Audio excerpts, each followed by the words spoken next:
This is the genuine Gerber G0099791 flush valve. This is a dual flush valve.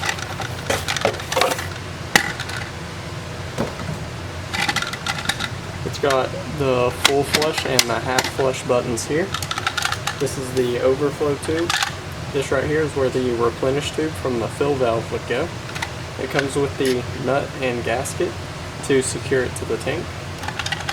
This is a canister valve, so this part will come off of the bottom.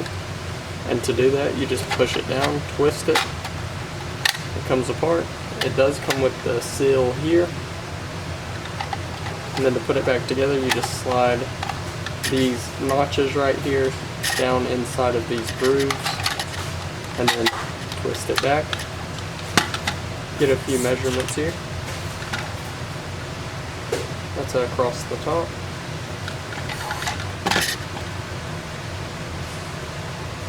Overall length.